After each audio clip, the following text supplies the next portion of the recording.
Chaque génération, à un moment précis de son existence, doit faire face à une profonde disruption.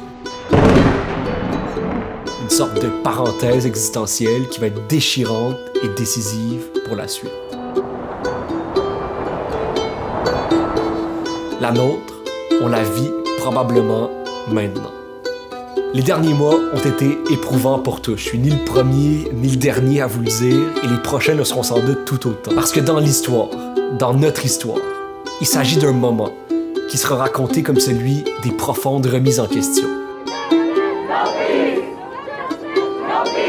Des vives réalisations, des codes qui sont renversés, des institutions qui sont défiées, du pouvoir désavoué, des groupes qui se démènent et qui s'acharnent pour des droits fondamentaux. Il s'agit d'un de ces moments où, comme en chimie, le positif et le négatif s'attirent, où le contexte fait proliférer les soulèvements populaires, le militantisme, la collaboration, la créativité et l'union globale sans limite. Attention, loin de moi l'idée d'assimiler deux événements qui n'ont aucun lien inhérent, la pandémie et les protestations mondiales contre le racisme suite au meurtre de George Floyd n'ont rien à voir si ce n'est leur position dans le temps, alors que l'un ne peut être lié à aucune forme d'action humaine, de causalité.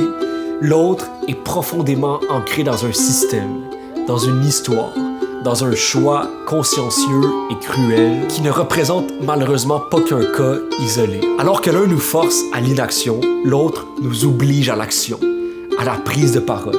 C'est aujourd'hui qu'il nous faut se questionner sur le futur, parce qu'il est à portée de main et plus modelable que jamais. Alors qu'il y a quelques mois à peine, chaque petit changement systémique relevait de l'extraordinaire, aujourd'hui, on est à même de poser les plans d'un futur qui est radicalement transformé. Et comme j'imagine que les nouvelles se chargent de vous dépeindre un monde presque dystopique en permanence, aujourd'hui je me donne comme mandat d'aller creuser dans le positif. Voici quelques pensées optimistes pour le futur. 11 mars 2020. Montréal. Quelques flocons de neige. Des centaines de patineurs s'assemblent et se ressemblent sur la patinoire du Mont-Royal. Dans les bars, on trinque, on se rassemble, les centres commerciaux sont pleins, les rues sont super animées du même désir, celui de se rassembler, celui d'exister en groupe. Les bureaux se vident tranquillement, on se donne rendez-vous, on revérifie nos billets d'avion, fébriles d'un voyage à venir. Ce jour-là, sans le savoir, on vit le dernier jour de l'hiver comme on l'a toujours connu. Brusquement, le monde entier est assailli par le même minuscule virus qui, fier de son accomplissement, s'accapare nos pensées, nos habitudes, nos calendriers. À ce moment-là, l'humanité faisait face à deux scénarios possibles. Un, celui de la peur, de la panique générale, celui de l'incapacité à s'adapter, et donc celui de la chute vers une spirale qui aurait pu nous être fatale. Collectivement, on a refusé cette première option. On a choisi la deuxième, celle de la souplesse. Plusieurs ont développé des nouvelles habitudes. Pendant le confinement, beaucoup ont été créatifs, ont retapé, rafistolé, réinventé leurs horaires habituels. Notre capacité d'ajustement face à des obstacles me fascine et me fascinera toujours. L'être humain est souple et ça me rend optimiste par rapport au futur.